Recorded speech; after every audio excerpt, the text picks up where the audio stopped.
actually soothing. And It's catchy. yeah, it's catchy. It's well written. And just a little bit about the author, Dr. Marja Amir is born here in Cairo, Egypt. This book is actually published here in Nasser City, not too far where I believe you studied there, Arabic and other studies there. Islamic studies. She's a doctor of cytohistology, where she received her PhD in France from Shoshin Port Royal University, and she also holds a BA in Sharia from El Azhar. She's also a sheikh, so she has combined. This is a great topic for us, a great Modern science. Right, modern science and with Islamic. Yeah, so it's wonderful. So let's talk about it. But before we begin, I know you've been on the program before, but just introduce yourself, where you're from, and let the viewers get to know you, inshallah. Perhaps you haven't seen the other episodes you've been on. Okay, Assalamu alaikum wa rahmatullah. My name is Abdurrahman Abdi. I'm originally from Somalia, born in Canada. I went to, after that, my dad took me to Syria, me and my family. We stayed there for about 6 years. We came to Egypt. We stayed here for we finished our 6th year here. We're starting our 7th. We're going back to Canada right now. So you've been in Canada 9 years and... No, I was, mostly you could say 8 years. Most of my life, 12 years out of Canada. Yeah, subhanAllah. Excellent. Well, I think you've accomplished a lot in your time abroad. You've learned Arabic, you've studied Islam. Alhamdulillah, that's great.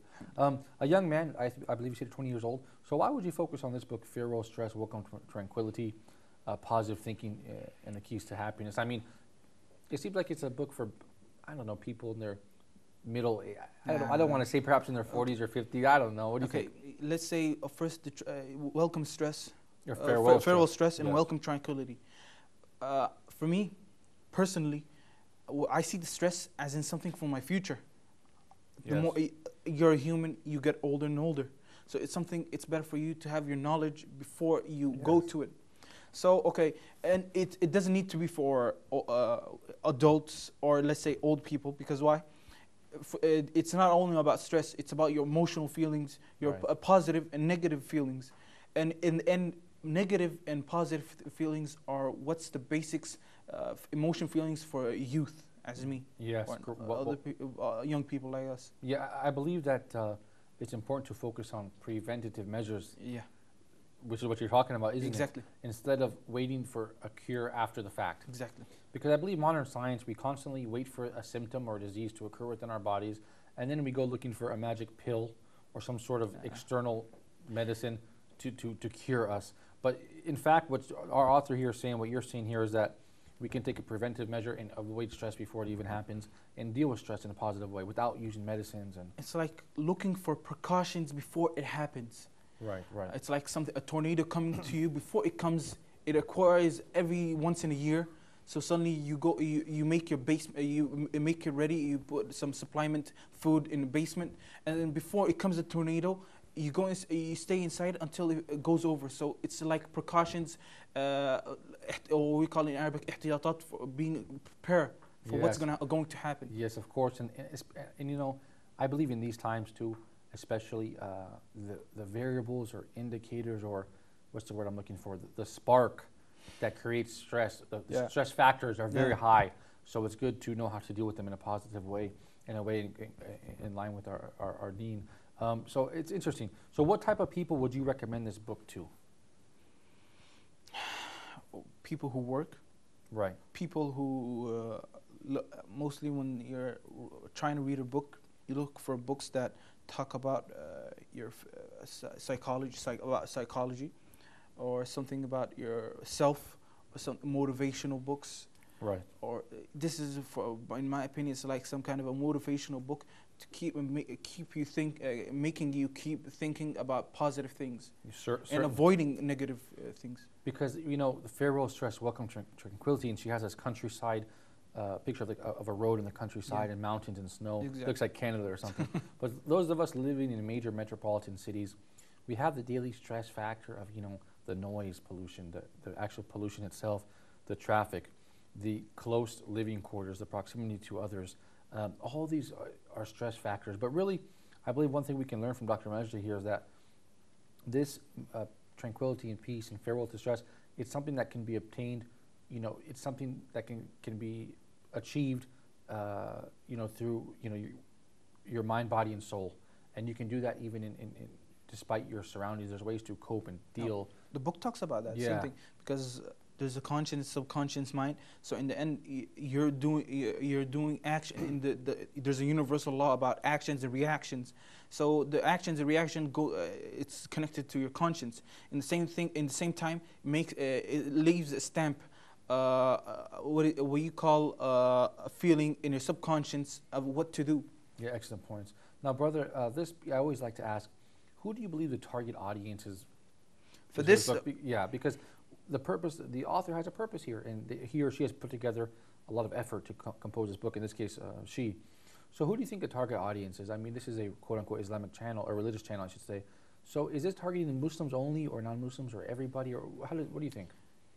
Mostly, this is for me. This is generally for anyone. Yes.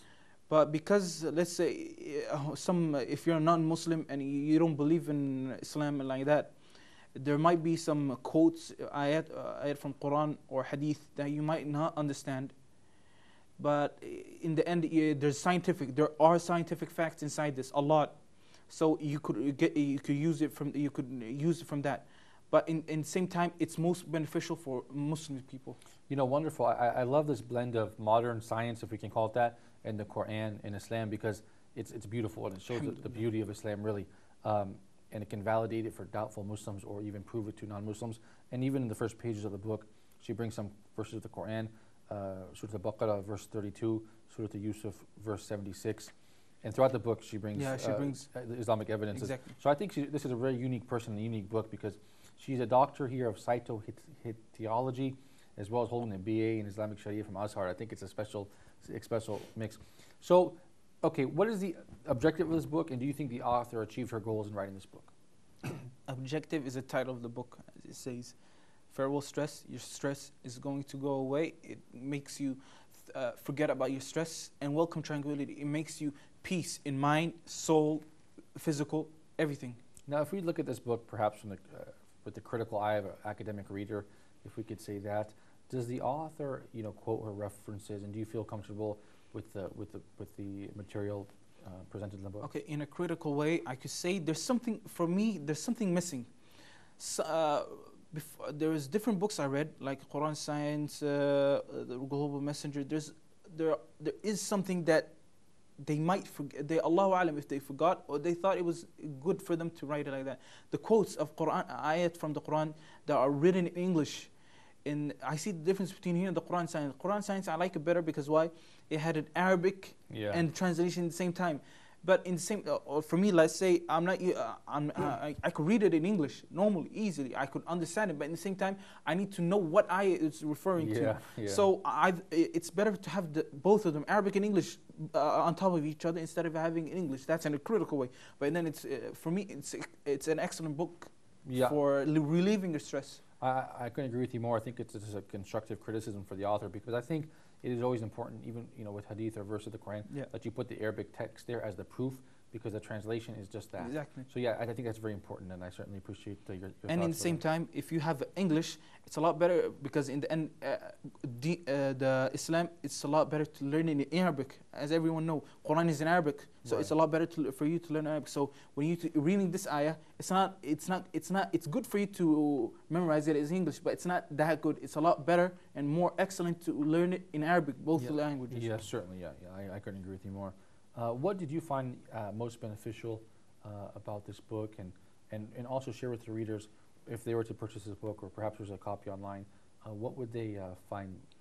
In this book, they take you in the brain. Mostly, they talk about the brain. It's the feelings, emotions.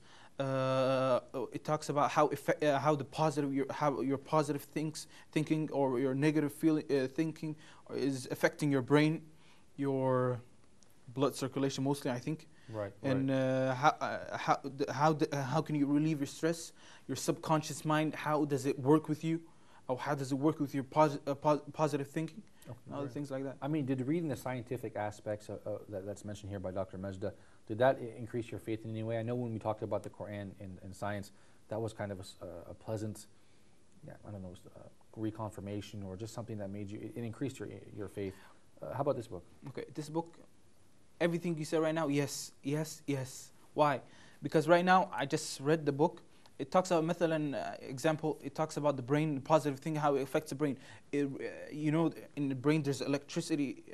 There's electric signals inside your brain. Okay. So the more you the positive thing, the more energy, the more the electric signals be more purified and like that. Yeah. So the minute I read that, I said, wow, this is the first time I read something that it's not the first time I read something connected to the brain. It's something that I first think that positive thinking has anything to do with your what is it, your electric signals in your brain. Right. Yeah. And even like you said here in chapter 2, all the chapters aren't numbered. The second chapter is titled "The Effect of Positive Thinking on the Human Body." That's chapter number 9. Yeah. This one, if it's no problem with you, it says like positive thinking affects your health and how you feel. Like mostly they take examples of negative feelings. It's like if you feel sorrow, you feel pain inside your lungs. SubhanAllah. If you feel about fear or anger, you feel it in your kidney and liver. SubhanAllah. If you feel about what was it, something else, I don't know, you feel something in your stomach, I think it was anger. Okay. Now those are really interesting points, the effect that negative thinking has on your physical body. What is this shock of love, though, brother, that you mentioned? It affects your heart. It affects your heart, okay. I mean, so, you know, someone explained to me, I heard someone say in a video, a disease is like a dis-ease, a discomfort. So a lot of this can be cured with preventive measures and positive thinking. Although we're not advising people not to see the doctor, of course. No. You know. There's an ayah here, right here in positive feelings. It says, وَلَا تَهِنُوا وَلَا تَحْزَنُوا وَأَنْتُمُ الْأَعْلَوْنَ إِن كُنْتُم مُؤْمِنِينَ. If you see, if it's okay with you, the translation, وَلَا تَهِنُوا وَلَا تَحْزَنُوا, do not surrender or and do not be sad. SubhanAllah. If you are believers. If you are believers. Yeah, that's wonderful. Yeah, great points. And also, yeah, you know, unfortunately, you know, to be honest with you, I don't know a lot of Quran hadith, but I do believe there is a hadith regarding the Prophet, peace be upon him, advising people to smile. Yes. صدق البسمة في وجه أخيك صدقة. The smile to the face of your brother is a sadaqah. Which is amazing because even now, as you mentioned, the electromagnetic activities in your brain, they do say, and it is confirmed, that smiling increases their production. Yes. And as a result of that, you become a more happy person. Inshallah. I believe we do have to take a short break, inshallah. Brother Abdul Rahman, please stay with me. We will be right back, inshallah. And you guys at home, stay tuned for more book review.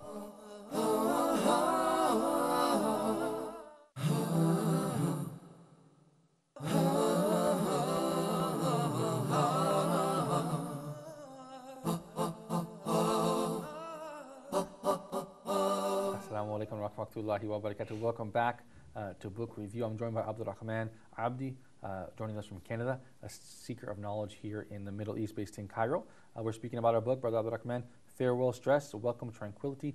Positive thinking and the keys to happiness. We mentioned the positive effect and the negative effect of thinking on the body, in the mind. Yeah. If we can just kind of recapture, summarize that rather. I mean, it is amazing, isn't it? The way you think has a positive or negative effect on your body and mind. Because in the end, there's about 4 layers. There's different layers in your body. Spiritual, the highest layer of the human body. And then there's emotional, there's mental, emotional, and physical layers. So all of these emotions, these positive feelings, these negative feelings affect affects everything in your human body. Of course, yes, certainly. And the wonderful part about it is Dr. Majid here, who is a PhD in cytotheology.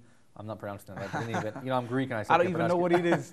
You know, and BA in Islamic Sharia, so she has done a beautiful job of blending these two things together. I really think that, I know, you know, we have so many beautiful and wonderful scholars in the Islamic sciences, in the traditional Islamic sciences, but I really believe we need more of this type of work, like the Quran Science book by Dr. Zaghloul, Dr. Zakir, Dr. Majid here, her book. And here she is titled, The Miraculous Nature of Human Creation and Alternative Medicine. Brother, being from the Western countries, you know the pharmaceutical industry is making billions of dollars a year. In fact, I recently saw some figures in the United States and Canada, and it's billions and billions of dollars per year selling us medicines to cure us. You know, it's looking in retrospect. After you are sick, they give you a pill to cure you. Whereas this book, she's talking about preventative medicines. And what makes this even more beautiful is that we have evidence from the Quran and the Sunnah. We mentioned the hadith of smiling. I believe, and you mentioned the ayah of being positive. Is there any more Quran or Sunnah or stories from the Seerah of the Prophet, peace be upon him, that we can discuss that talk about being optimistic and being positive? Wallahi, I'm not. I could tell you for sure.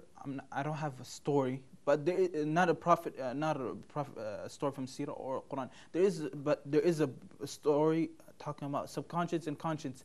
It's about feeling good. This is a proof, as in modern society right now. Right. Okay. Go ahead. It's a story I read from the book. The book says there's a man. He has a physical, what is it, shalal in English? Like an ailment? Yeah, and paralyzed. He's physical paralyzed. Okay. So in the end, he can't move his body. He can't move his body. So Allah. The guy he keeps thinking that he could move, that he could do things that he's supposed to do. Right. So the more he thinks, the more his subconscious already stamped that in his brain. Right. So one day he keeps thinking that day and day over and over, and then one day suddenly he's by himself in the house. Someone knocks on the door.